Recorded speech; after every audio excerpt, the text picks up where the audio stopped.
Students, अभी हम लोग पढ़ेंगे प्रश्न संग्रह 3.3 से संबंधित जो उदाहरण है। तो अगर आप देखोगे तो यहाँ 3.2 जब खत्म होता है, देखिए प्रश्न संग्रह 3.2 का प्रश्न यहाँ पेज 66 पे 10 प्रश्न है, ये खत्म होता है जब, तो उसके बाद यहाँ पे बहुत अच्छी सी एक स्टोरी दी गई। यहाँ पे चतुर शिक्षिका, वाइज टीचर, तो ये सब चीजें भी आपको पढ़नी चाहिए। क्या रहता है, हम लोग के पास टाइम नहीं रहता इतना कि हम आपको स्टोरी बता पाए, तो आपको ये सब चीजें पढ़नी चाहिए अपने टेक्स्ट बुक में। तो इसमें देखो बहुत अच्छी सी स्टोरी है, समझने की कोशिश करो कि ये जो श्रृंखला आप पढ़ रहे हो, इस श्रृंखला का क्या मतलब है। उसमें अगर एक स्टोरी देखोगे चतुर शिक्षिका, मतलब इसमें क्या दिया है कि दो टीचर थी। एक टीचर जो थी वो गीता देवी और दूसरी जो थी मीरा।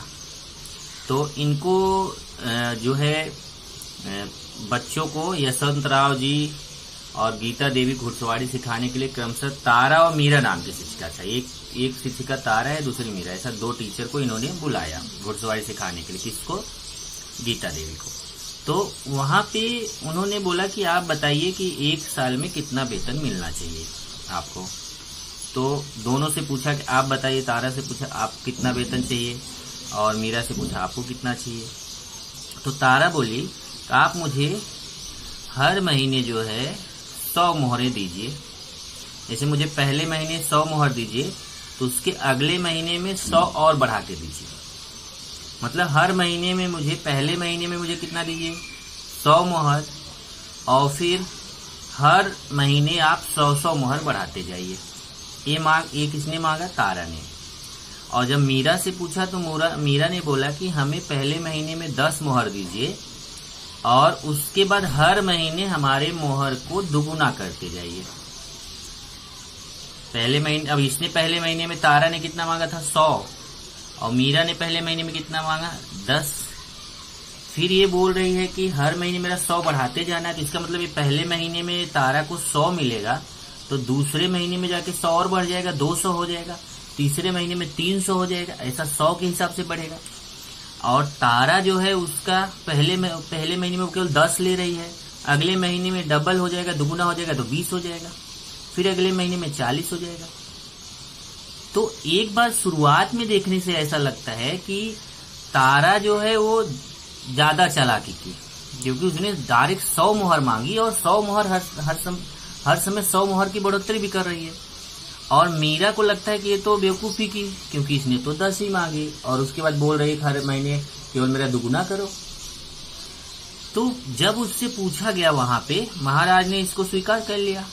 3 महीने बाद यशवंतराव ने अपनी बहन से कहा कि मेरी शिक्षिका तेरी शिक्षिका से अधिक चतुर लगती है।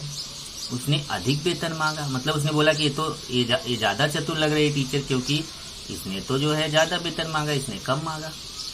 तो वहां पे गीता जो है वो हंस के बोली कि मैंने मीरा दीदी से पूछा भी है, आपने कम वेतन क्यों मांगा। मतलब ये टीचर से पूछा इसने, आपने कम वेतन क्यों मांगा। तो उसने हंसकर कहा कि आपको 8 महीने बाद यह समझ में आएगा, आप देखना। और मैंने 8वें महीने का वेतन ज्ञात किया, आप भी ज्ञात करके देखिए। तो ये देखिए, एक बार लगता है कि शुरुआत में लगता है जैसे तारा का वेतन ज्यादा रहेगा, लेकिन मीरा का वेतन बहुत तेजी से बढ़ेगा। एक बार शुरुआत में इसका वेतन कम दिखेगा, तारा का वेतन ज्यादा दिखेगा, बाद में जाके इसका वेतन एकाएक देखो कैसे बढ़ता है। जैसे देखिए, तारा का पहले महीने का वेतन 100 रुपए है, अगले महीने में 100 और बढ़ जाएगा, 200, फिर 100 बढ़ेगा 300, चौथे महीने में 400 हो जाएगा, 5वें महीने में 100 बढ़ के 500 हो जाएगा, 6वें महीने में 100 बढ़ के 600 हो जाएगा, 7वें महीने में 100 बढ़ के 700, 8वें महीने में 100 बढ़ के 800, फिर 900, फिर 1000, ऐसे 100 बढ़ता जाएगा, आगे बढ़ता जाएगा। और मीरा पहले महीने में 10 ही रुपए ले रही है, उसके बाद फिर 20, डबल, 10 का दुगुना 20, फिर 20 का दुगुना अगले महीने में, तीसरे महीने में 40, फिर 40 का दुगुना 80। तो बस शुरुआत में देखेंगे तो लगेगा कि जैसे ये तो तारा ज्यादा पा रही, सही में तारा ज्यादा पा रही देखो शुरुआत में, और मीरा कम पा रही।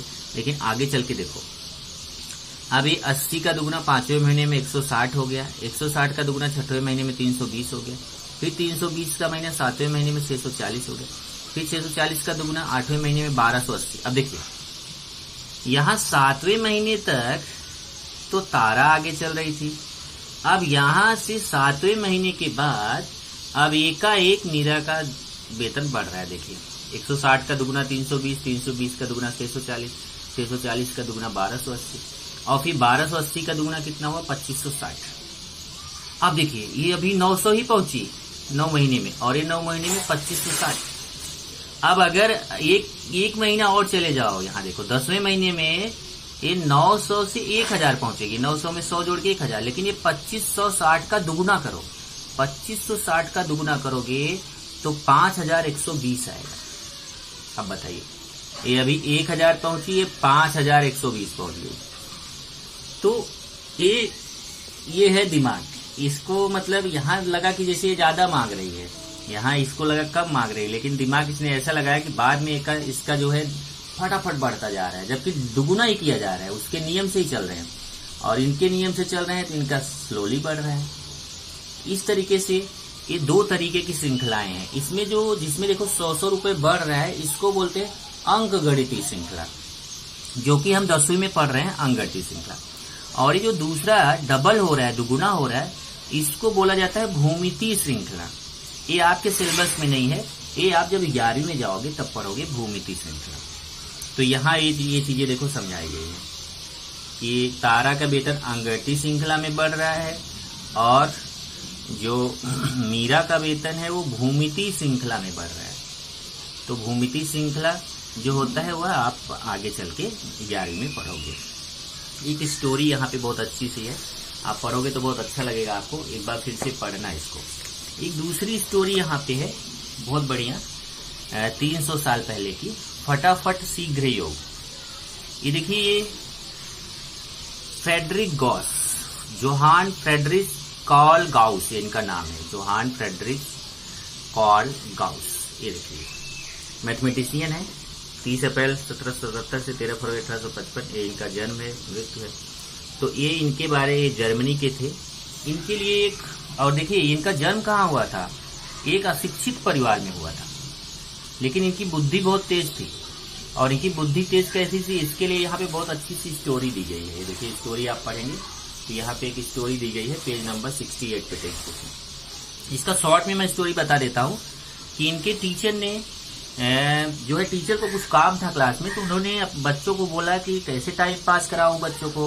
तो उन्होंने टाइम पास कराने के लिए क्या किया, उनको बोला कि सब लोग स्लेट ले लीजिए और उस पर 1 से 100 तक की गिनती को जोड़ जाइए। पहले 1 से 100 तक गिनती, जो 1 से लेकर 100 तक की गिनती जोड़ के बताइए कितना आएगा। मतलब समझ रहे, पहले 1 में 2 जोड़ो, फिर 2 में 3 जोड़ो, फिर जितना आता है तो उसमें 4 जोड़ो, फिर जितना आता है उसमें 5 जोड़ो, ऐसे ही 6 जोड़ो, फिर 7 जोड़ो, ऐसे जोड़ते जोड़ते 100 तक जोड़ो, बताओ कितना आएगा। तो आप जान रहे हैं इसमें बहुत टाइम जाने वाला है। तो उन्होंने अच्छा सा काम दे दिया जिससे बच्चे वहां पे शोरगुल ना करें। लेकिन 5 मिनट बाद जब देखा जा रहा है, यहाँ देखिए 5 ही मिनट में एक स्लेट उल्टी रखने की आवाज आई। मतलब 5 मिनट बाद देखा कि एक बच्चे ने कर लिया है। तो टीचर जो है वो डांटने लगे इनको, यही गाउस थे, इनको डांटने लगे। क्यों, क्या डांटने लगे, बोले कि तूने स्लेट क्यों रख दी, क्या तुझे ये नहीं करना है क्या। तो गाउस ने कहा कि मैंने जोड़ कर लिया है। गुरुजी ने कहा इतनी जल्दी कैसे, अभी तो तुम संख्या भी नहीं लिख पाए होगे। तो अच्छा बताओ कितना आया। तो उसने बोला 5050 आया। मतलब 1 से 100 तक की संख्या जोड़ेंगे तो 5050 आएगा। तो फिर गाउस, तो गुरुजी ने पूछा कैसे किया। तो यहाँ पे देखिए इन्होंने बहुत अच्छा सा तरीका यहाँ पे बताया है कि कैसे उसने किया था। इसने क्या किया, पहले 1 से 100 तक की गिनती को लिख दिया सीधा, और फिर इसी 1 से 100 तक की गिनती को उल्टा लिखा। 100 देखिए पहले 1 2 3 4 से लेकर 100 तक लिखा, फिर इसको उल्टा 100 99 98 97 से लेकर उल्टा लिख दिया 1 तक। एक बार 1 से 100 तक लिखा, फिर 100 से 1 तक लिखा, फिर इसको बारी बारी से ऐसे जोड़ लिया। देखो इसको जोड़ा, फिर इसको जोड़ा, फिर इसको ऐसे, फिर इसको। इधर 100 में 1 जोड़ेंगे 101 आएगा, 99 में 2 जोड़ेंगे 101 आएगा, 98 में 3 जोड़ेंगे 101, 97 में 4 जोड़ेंगे 101 और 100 में 1 जोड़ेंगे 101। तो सबको ये 2 जोड़ के 101 आ गया। अब इसमें ये जो है 101 कितनी बार आ रहा है, 100 बार आ रहा है। 101 कितनी बार आ रहा है, 100 बार। तो इसने क्या किया, 101 में 100 का गुणा कर लिया। जब 101 में 100 का गुणा किया तो आया 10,100। तो इसने क्या देखा कि अगर हम 101, 101, 101, 101 आ रहा है, उसमें जब 100 का गुणा किया तो पूरा आ गया 10,001। अब उसने क्या किया, ये जो 10,001 आया हुआ था, क्योंकि इसमें 100 को 2 बार जोड़ा गया था, एक बार 1 से 100 तक भी जोड़ा गया था और 100 से 1 भी जोड़ा गया था, इसलिए इसने 10,100 का आधा कर दिया। और 10,100 का आधा किया मतलब 10,100 में 2 का भाग दे दिया, तो आ गया 5,050। और इन्होंने बता दिया कि अगर हम 1 से 100 तक की संख्या को जोड़ें तो 5,050 आएगा। इस तरीके से ये गाउस का दिमाग था, बहुत तेज दिमाग था इनका। और इन्होंने बाद में चल के योग करने की ये n पदों के योगफल का जो सूत्र है, Sn का जो फॉर्मूला है, देखो n/2 2a + n-1d, ये सूत्र गाउस ने ही बाद में जाके ज्ञात किया था। तो ये मैथमेटिशियन बहुत हमारे लिए इम्पोर्टेंट है, क्योंकि इन्होंने केवल यही नहीं कि 1 से 100 तक की संख्या का योग, इन्होंने ये भी निकाला कि हम कैसे कोई भी अगर अंक गणितीय श्रृंखला है, कोई भी संख्या अगर एक निश्चित क्रम में है, तो हम उन संख्याओं को जोड़ सकते हैं, उन संख्याओं को का योगफल निकाल सकते हैं, वो भी सूत्र की सहायता से, जिसको निकालने में आपको कई घंटे कई दिन लग सकते हैं जोड़ने में, उसी को आप मिनटों में निकाल सकते हैं। और ये सूत्र है उनका गाउस का योगफल निकालने का। तो इसी सूत्र पे आधारित क्वेश्चंस हम करेंगे। जैसे यहाँ देखो, अब मैं फटाफट बता देता हूँ। जैसे उदाहरण है 14, 16, 18 संगठित श्रृंखला में 100 पदों का योगफल ज्ञात कीजिए। तो अगर आप देखो तो ये क्वेश्चन मैंने एक बार दिया था आपको कि यहाँ प्रथम पद ए दिया गया है, सामान्य अंतर डी, T2 - T1, तो 16 में से 14 गया 2, और 100 पदों का योगफल निकालना है, मतलब n बराबर 100 है, तो Sn का फॉर्मूला लगाएंगे, और n की जगह 100 है तो S 100 निकालेंगे, तो n की जगह 100 रखेंगे, a की जगह 14 रखेंगे, और d की जगह 2 रखेंगे, और यहाँ पे भी n की जगह 100, और कैलकुलेशन करेंगे तो हमें पता चल जाएगा कि अगर 14, 16, 18 ऐसे ऐसे हम 100 पद तक जाएं तो उस सारे 100 पदों का योगफल कितना आएगा, 11,300 आएगा। एक उदाहरण है पेज नंबर 69 पर। उसके बाद आप आगे जाएंगे तो पेज नंबर 70 पर आपको एक उदाहरण मिलेगा। यहाँ पर प्रथम n प्राकृत संख्याओं का योगफल ज्ञात करो। अब जैसे देखो n प्राकृत संख्याओं का योगफल निकालना है, n प्राकृत संख्याएं क्या होंगी, 1, 2, 3 ऐसा dot n dot dot dot n। यहाँ प्रथम पद a का मान 1 है, सामान्य अंतर d, T2 - T1, 2 में से 1 गया 1 है, और टोटल पद कितने हैं इसमें n, क्योंकि इसमें बीच में गैप तो है नहीं, और अंतिम पद Tn का मान भी n है। तो फिर यहाँ देखिए Sn ये देखो यहाँ समझाया हुआ है। Sn मतलब इन सभी पदों का योगफल, मतलब 1 + 2 + 3 प्लस सारे पद बीच में आएंगे प्लस n तक के पदों का योगफल निकालना। Sn का फॉर्मूला क्या है, n/2। ये देखो प्रथम पद प्लस अंतिम पद का मतलब है, प्रथम पद का मतलब है T1 और अंतिम पद का मतलब T2। देखो ये फॉर्मूला आपने याद किया है, Sn बराबर n/2 T1 + Tn। तो जो दूसरा वाला सूत्र है Sn का वही वाला है, ये कंफ्यूज मत होना। अब यहाँ n/2, क्योंकि n की जगह तो n ही है, और प्रथम पद कितना है a का मान कितना है, देखो T1 का मान कितना है, a का मान 1 प्लस अंतिम पद n। इस तरीके से देखो n और ये 1 + n चाह रहे हैं, तो इसने क्या किया, n को पहले लिख दिया, 1 को बाद में, n + 1/2। तो प्रथम n प्राकृत संख्याओं का योगफल आ गया। अगर आप देखो तो इसको सूत्र की तरह मैंने आपको लिखाया भी है। ऐसे ही प्रथम n सम प्राकृत संख्याओं का योगफल। तो जैसे देखिए अभी ये प्राकृत संख्याओं का योगफल था, इस सम प्राकृत संख्या मतलब 2, 4, 6, 8 डॉट डॉट डॉट 2n क्यों लिखा है, क्योंकि ये 2 × 1 है, 2 × 2 है, 2 × 3 है, 2 × 4 ऐसे 2 × n रहेगा। अब अगर मान लो इसको आप नहीं भी लेते हो तो भी आप आसानी से निकाल सकते हो।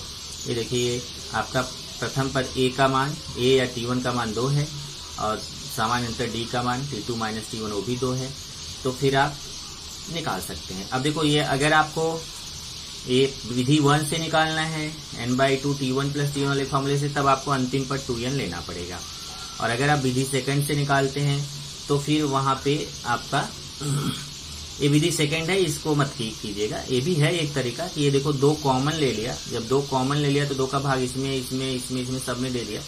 इधर 2 का भाग 1 आया, इधर 2 का भाग देंगे तो 2 आएगा, इधर 2 का भाग देंगे 3 आएगा, इधर 2 का भाग देंगे 3 आएगा। अब इसका योगफल हम निकाल चुके, देखो 1 से n तक का क्या है, n + 1/2। यहाँ 2 है और इसकी जगह पे n + 1/2, 2 कट गया तो आया n + 1। ओके, एक तीसरी विधि है जो हमारा पहला सूत्र है, उससे n/2 2a + n - 1d। इसी तरीके से सेम देखो 3 विधि है, एग्जाम में 3 में से कोई एक विधि करनी है, मैं आपको बोलूंगा कि ये आपके लिए बेटर है। ओके, बाकी आपके ऊपर चाहे जो करो। इसी तरीके से प्रथम n, तो उस ए वाला करोगे तो आपको ए अंतिम पद लिखने की जरूरत नहीं पड़ेगी। इसी तरीके से उदाहरण 3 देखेंगे, प्रथम n विषम प्राकृत संख्याओं का योगफल ज्ञात करो। अब जैसे सम का था वैसे विषम का 1 3 5 7। अब यहाँ अंतिम पर 2n - 1 रहेगा। कैसे 2n - 1? क्योंकि इसमें n का मान कुछ भी रखो हमेशा विषम संख्या मिलेगी। तो इसमें भी देखो विधि फर्स्ट है दूसरे वाले सूत्र से, विधि सेकंड है पहले वाले सूत्र से, तो मैं ये इसको बेटर बोलूंगा, ये बेटर है। बाकी आप इससे भी कर सकते हैं, देखो इससे भी कर सकते हैं, बहुत सारे तरीके हैं, पर ये आपके लिए थोड़ा टफ पड़ेगा, ये दोनों इजी पड़ेगा। ओके, उसके बाद चौथा है 1 से 150 तक की सभी विषम संख्याओं का योगफल ज्ञात कीजिए। अब 1 से 150 तक की सभी विषम संख्याएं, तो 1 से 150 तक बोला है, मतलब उसमें 1 और 150 को भी ले सकते हैं। तो पहली संख्या हो जाएगी 1, दूसरी विषम संख्या है तो 2 से, जो 2 से नहीं कटती है, तो 1 2 से नहीं कटती, फिर 3, फिर 5, फिर 7, ऐसे डॉट डॉट डॉट। अब अंत से जाएंगे तो 150 तो 2 से कटता है, उसको ले नहीं सकते, उसके पहले आएंगे तो 149। अब इसका योगफल निकालना है, तो पहले यहाँ प्रथम पद a या t1 का मान कितना है 1, सामान्य d कितना है t2 - t1, 3 में से 1 दिया 2, और फिर अंतिम पर tn का मान कितना दिया है 149। तो पहले आप क्या करोगे ना, निकालना तो योगफल है, योगफल निकालना है। योगफल मतलब आपको SN का फॉर्मूला लगाना है, लेकिन पहले आपको TN का फॉर्मूला लगाना पड़ेगा। क्यों लगाना पड़ेगा? क्योंकि अगर आप SN का फॉर्मूला लगाने जाओगे तो आपको पहले n का मान मालूम नहीं है। जब n का मान मालूम नहीं है तो पहले आपको क्या करना पड़ेगा, पहले आपको TN का फॉर्मूला लगा के n का मान निकालना पड़ेगा। तो इधर देखो पहले TN का फॉर्मूला लगाया a + n - 1d, और TN का मान 149 है, तो TN की जगह 149 बराबर a का मान 1 है प्लस n - 1, n का मान मालूम नहीं है, d का मान 2 है, यहाँ से देख लीजिए 1 और 2। फिर इसके कैलकुलेशन करके n का मान निकाल लिया 75। तब हमें इस योगफल निकालना, अब SN का फॉर्मूला लगाएंगे। अब SN के फॉर्मूले के लिए देखो इसने पहले सूत्र का प्रयोग किया है, दूसरे सूत्र का। आप चाहे तो पहले सूत्र से भी कर सकते हो, दूसरे सूत्र से भी कर सकते हो, दोनों विधि आपको सीखना चाहिए। पहले सूत्र में n का मान कितना है 75 रखा गया है, 75/2, फिर 2 गुणे a का मान 1 प्लस n 75 - 1 d का मान 2। इसका कैलकुलेशन करेंगे, बराबर कैलकुलेशन करोगे आपको आंसर आ जाएगा। तो कितना आंसर आया 5625। दूसरे सूत्र से करेंगे n/2 t1 + tn, n का मान 75/2, t1 मतलब पहला पद 1 है और tn मतलब अंतिम पद 149 है। ये देखो अब 75/2 149 में एक इधर आएगा, 75/2 149 में एक जोड़ेंगे 150, फिर 2 से 150 को काटेंगे तो 75 आएगा। ऐसे 2 से 150 को काटेंगे 75, 75 गुणे 75 आएगा 5625। तो चाहे आप इस पहले वाले फॉर्मूले से किए तो भी वही आंसर आया, दूसरे वाले फॉर्मूले से किए तो भी वही आंसर आया। इस तरीके से आपका ये उदाहरण है। अभी तक हम लोगों ने अंक गणितीय श्रृंखला के n पदों, nवां पद और n पदों का योगफल, ऐसा 2 टाइप का सूत्र पढ़ा। अंक गणितीय श्रृंखला का जो nवां पद है, nवें पद को हम किससे प्रदर्शित करते हैं tn से, और n पदों के योगफल को किससे प्रदर्शित करते हैं SN से। अब हमें पढ़ना है अंक गणितीय श्रृंखला के उपयोग, मतलब अभी तक हमने जो 3.3 तक क्वेश्चंस किए हैं उसमें जो सूत्र पढ़े, उस सूत्र का हमारी जिंदगी में प्रयोग कहाँ पे है, हमारी लाइफ में यूज कहाँ पे है, तो वो यहाँ पे हम देखेंगे। याद रखिए, पहले देखिए है, यदि प्रश्न में वृद्धि हो रही हो तो d का मान, यहाँ देखिए मान ऊपर लिखा मैंने, d का यहाँ पे इस जगह पे लिखना, d का मान धनात्मक लो, जबकि कमी हो रही हो तो d का मान ऋणात्मक लो। अब देखो जो सामान्य अंतर है वो अगर क्वेश्चन में दिया, क्वेश्चन पढ़ो, क्वेश्चन में लिखा हो कि यहाँ पर कोई चीज वृद्धि हो रही है, वृद्धि हो रही है मतलब वो चीज बढ़ रहा है, जैसे 10, 15, 20, 25, 30, 35, 40, देखो ये चीज बढ़ रही है, तो फिर वहां पर आपको d का मान प्लस में लेना है, d का मान धनात्मक लेना है। लेकिन अगर कमी हो रही हो, कमी जैसे मैं बोलूं कि 50, 40, 30, 20, ऐसा देखो कम हो रहा है, अगर प्रश्न में कमी हो रही हो तो d का मान आपको ऋणात्मक लेना है, मतलब माइनस में लेना है। ये 2 चीज आपको ध्यान रखना है। तो इसमें पहला ये है। दूसरा, जब आप क्वेश्चन पढ़ो, ये शाब्दिक प्रश्न है, शाब्दिक प्रश्न पढ़ते समय है तो बहुत इजी, लेकिन अगर आपने ये डिसीजन ले लिया कि इस प्रश्न में हमें टीएन का सूत्र यूज करना है कि एसएन का यूज करना है, तो आपका क्वेश्चन इजी हो जाएगा। अब कैसे पता चलेगा कि प्रश्न में हमें टीएन का यूज करना है कि एसएन का? तो अगर कोई भी यहाँ पे ये तो दिया रहेगा को अंकगणितीय श्रृंखला में है, लेकिन अगर जो अंकगणितीय श्रृंखला में है अगर उसमें ऐसे आप समझो कि जैसे मान लो 5, 10, 15, 20 ऐसे कोई अंकगणितीय श्रृंखला, अगर वहां पे केवल अंतिम स्थान वाली संख्या निकालना हो, यहाँ पे अंतिम स्थान पे कौन सी संख्या आएगी, तब आप टीएन का प्रयोग करोगे, टीएन के सूत्र का प्रयोग करोगे। अगर कोई चीज अंकगणितीय श्रृंखला में दी गई है और वहां जो अंतिम स्थान है केवल वही की संख्या आपको निकालना है, तो आप समझ जाओ कि टीएन के सूत्र का प्रयोग करना है, क्योंकि अंतिम पद को हम टीएन से प्रदर्शित करते हैं। लेकिन अगर हमें ये सभी पदों का योगफल निकालना हो, अगर ये सब जोड़ के लेना हो, प्लस करके लेना हो, ये पूरा जोड़ के हमें बताना हो उत्तर, तब आपको एसएन के सूत्र का प्रयोग करना है, क्योंकि एसएन में जितने पद रहते हैं सब जोड़ के लिए जाते हैं, उसको एसएन बोलते हैं। ये चीज आपको यहाँ पर ध्यान रखना है। तो इसी पे डिपेंड आपका प्रश्न संग्रह 3.4 है, जिसमें शाब्दिक प्रश्न आपको दिए गए हैं। मैं आपको यहाँ पर ये क्वेश्चंस कराता हूँ। चलिए प्रश्न संग्रह 3.4 पहला क्वेश्चन देखिए क्या है। सानिका ने 1 जनवरी 2016 को निश्चित किया कि उसी दिन 10 रुपए, दूसरे दिन 11 रुपए, तीसरे दिन 12 रुपए इस प्रकार बचत करते रहना है, तो 31 दिसंबर 2016 तक उसकी कुल बचत कितनी हुई। अब क्वेश्चन देखिए कितना इम्पोर्टेंट है कि ये जो सूत्र हमें गॉस ने दिया है वो कितना इम्पोर्टेंट है। क्या किया सानिका ने 1 जनवरी 2016 में 1 जनवरी को उसने निश्चित किया कि आज मुझे 10 रुपए बचाना है। 1 जनवरी को, पहली जनवरी मतलब न्यू ईयर का पहला दिन है, और उस दिन उसने फिक्स किया कि हमें 10 रुपए बचाना है। फिर उसने सोचा कि हमें हर रोज 1-1 रुपए बढ़ा के बचाना है। जैसे मैं 1 जनवरी को अगर 10 रुपए बचा रही हूं, तो 2 जनवरी को मैं 11 रुपए, उससे एक ज्यादा। फिर 3 जनवरी को मैं उससे एक ज्यादा 12 रुपए, फिर 4 जनवरी को उससे ज्यादा 13 रुपए। इस तरीके से हम 1-1 रुपए रोज में बढ़ाती जाऊंगी, और इस तरीके से मैं पूरे साल भर पैसा बचाऊंगी। ध्यान रखिए, पहले दिन उसने केवल 10 रुपए बचाया, उसके बाद हर रोज 1-1 रुपए बढ़ा के इसे पूरे साल भर पैसा बचाया। तो लास्ट में 31 दिसंबर मतलब साल खत्म होने वाला है, 31 दिसंबर 2016 को उसकी कुल बचत कितनी होगी।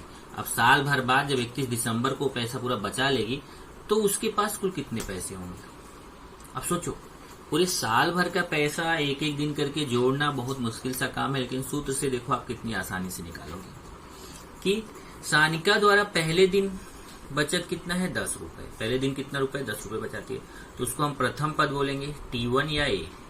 पहले दिन की बचत को हम T1, प्रथम पद T1, या फिर उस प्रथम पद को T1 से भी प्रदर्शित करते हैं, ऐसे भी, चाहे आप दोनों में से कोई एक लिख सकते हो 10 रुपए। और दूसरे दिन कितना बचाती है 11 रुपए, दूसरे दिन 11, इसी तरीके से 12। तो यहाँ अगर आप देखोगे तो ये जो 10, 11, 12 इसमें एक क्रम है, और इसमें क्रम क्या है, सब में 1-1 का अंतर है। तो ये जो बचत है अंकगणितीय श्रृंखला में है, और अंकगणितीय श्रृंखला में है, तो यहाँ पे अगर हम प्रथम पद देखें तो 10 दिया ही है। और सामान्य अंतर देखेंगे तो दूसरे दिन की बचत में पहले दिन की बचत को माइनस करोगे, T2 माइनस T1, 11 में से 10 माइनस होगा 1, 1-1 का अंतर हो रहा है, वो तो आपको पता भी चल रहा है।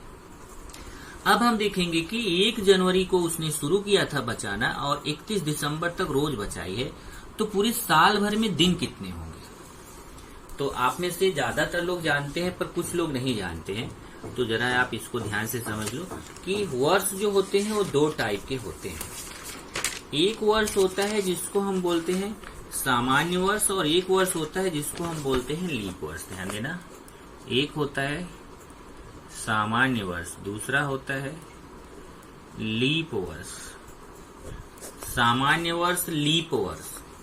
सामान्य वर्ष में 365 दिन होते हैं, और लीप वर्ष में 366 दिन होते हैं। जो सामान्य वर्ष होता है उसमें 365 दिन होते हैं, लीप वर्ष 366 दिन होते हैं। अब कैसे पता चलेगा कि कौन सा सामान्य वर्ष है, कौन सा लीप वर्ष है? उसके लिए क्या तरीका है कि आपको उस जो वर्ष है उसमें 4 का भाग देना है। जैसे अगर कोई पूछे 2015 और 2016 में चेक करो कौन सा सामान्य वर्ष है, कौन सा लीप वर्ष है। तो मैं 2015 में 4 का भाग दूंगा, 4 25 20, फिर 1 उतारा, 0 बढ़ाया, 5 उतारा, 4 तिया 12। अब 4 चौक 16, देखो ज्यादा हो जा रहा है, तो ये देखिए ये 3 आ गया, 3 शेष बच गया। ये कटा नहीं, 2015 4 से नहीं कटा।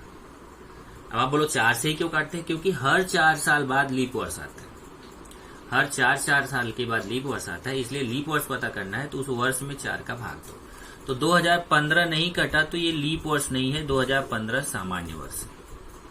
अब 2016 में भाग देते हैं 4 का, 4 25 20, 1 उतारा, 0 बढ़ाया, 6, 4 चौक 16, देखिए कट गया। 2016 में 4 का भाग जा रहा है, 2016 4 से कट रहा है, इसलिए 2016 जो है वह लीप वर्ष है। तो 2015 में 4 का भाग नहीं जा रहा है तो सामान्य वर्ष है, 2016 में 4 का भाग जा रहा है तो लीप वर्ष है। तो हमारा ये देखना है कि जो साल दिया हुआ वो साल कैसा है। अगर सामान्य वर्ष है तो 365 दिन होंगे, अगर लीप वर्ष है तो 366 दिन होंगे। अब हमारे क्वेश्चन में जो दिया है 2016 दिया है, मतलब वो लीप वर्ष है।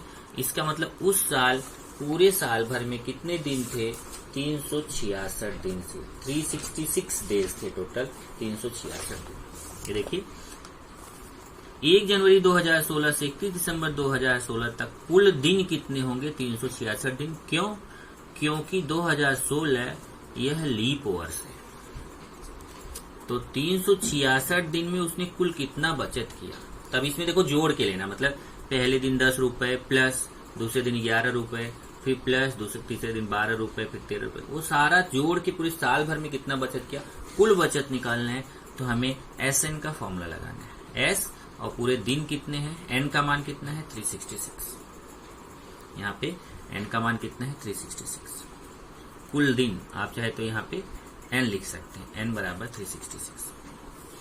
अब SN का फॉर्मूला लगा के आप आगे निकाल लोगे, लेकिन मेन ये समझाना था। आगे का तो कैलकुलेशन आपको आता ही है कि फिर N का मान 366 है, तो यहाँ देखो N का मान 366 है, तो N की जगह 366 बटे 2, फिर ब्रैकेट 2 गुड़े, यहाँ गुड़ा छिपा हुआ 2, बीच में गुड़ा छिपा हुआ A का मान कितना है 10, फिर प्लस N का मान कितना है 366, फिर -1 ब्रैकेट बन D का मान कितना है देखो 1, D का मान 1। फिर कैलकुलेशन है देखो 366 में 2 का भाग दोगे 183 आएगा, इधर 2 में 10 का गुणा करोगे 20, 366 में 1 माइनस करोगे 365, यहाँ गुणा छिपा हुआ है 1। अब 183 ऐसे ही 20 ऐसे ही, पहले गुणा करो, 365 में 1 का गुणा करोगे 365, अब 365 में 20 जोड़ोगे 385, फिर 183 में 385 का गुणा करोगे 70,455। इसका मतलब अगर सानिका जो है वो पहले दिन 10 रुपए, दूसरे दिन 11 रुपए, तीसरे दिन 12 रुपए, चौथे दिन 13 रुपए, ऐसे ही बचत करती जाए तो लास्ट में जाकर के पूरे साल भर में उसके पास 70,455 रुपए की बचत हो जाएगी। ये आपका क्वेश्चन। यहाँ हमने डिसीजन लिया कि कुल निकालना था, कुल बचत निकालना था, तो हमें वहां पे जोड़ के लेना था, योगफल लेना था, इसलिए हमने SN का फॉर्मूला लगाया। प्रश्न 2 देखेंगे, किसी व्यक्ति ने 8,000 रुपए कर्ज लिया तथा उस पर 1,360 रुपए ब्याज देने का वादा किया। प्रत्येक किस्त के बाद 40 रुपए कम करते हुए 12 किस्तों में उसने कर्ज का भुगतान किया, तो उस व्यक्ति द्वारा भुगतान की गई पहली तथा अंतिम किस्त कितनी है? अब देखिए 8,000 रुपए उसने उधार लिया था, कर्ज लिया था, और फिर बाद में 1,360 रुपए उसको ब्याज देना पड़ा। ब्याज मतलब क्या होता है कि कर्ज जो लिया है उससे ज्यादा कुछ पैसा देना पड़ता है, उसको ब्याज बोलते हैं। अब वो पैसा जब लौटाएगा तो 8,000 तो लौटाएगा ही, साथ ही ब्याज भी लौटाएगा, तो कुल कितना पैसा लौटाएगा दोनों जोड़ लीजिए। ये देखिए व्यक्ति द्वारा भुगतान की गई कुल रकम SN हो जाएगी 8,000 प्लस 1,360, एक कुल 9,360 रुपए SN का मान आ गया। मतलब ये उसने उधार लिया था, ये इतना ब्याज देगा। अब देखिए प्रत्येक किस्त जो है वो 40 रुपए कम करते हुए 12 किस्तों में भुगतान किया, मतलब प्रत्येक किस्त 40 रुपए कम करना है। ध्यान देना, जब कमी हो रही हो तो D का मान ऋणात्मक लो। यहाँ देखिए प्रत्येक किस्त 40 रुपए कम देता है, अतः यह अनुक्रमणिका अंकगणितीय श्रृंखला में है और सामान्य अंतर डी का जो मान है वो माइनस में लिया जाएगा। डी का मान कैसे लेंगे? माइनस में। अब और क्या दिया है कि कुल 12 बार में लौटाना है, 12 किस्तों में मतलब 12 बार में लौटाना है। तो फिर वो उसकी पहली किस्त कितने की होगी और अंतिम किस्त कितने की होगी? तो यहां देखेंगे अगर आप, तो पहली किस्त ए, यहां ध्यान रखना पहली किस्त मतलब पहला पद ए निकालना है और अंतिम किस्त मतलब अंतिम पद, अंतिम पद। तो अंतिम पद मतलब टी एन। अब आप बोलो अंतिम पद मतलब टी एन, हाँ टी एन तो है, तो टी एन का मतलब 12, मतलब टी 12 निकालो।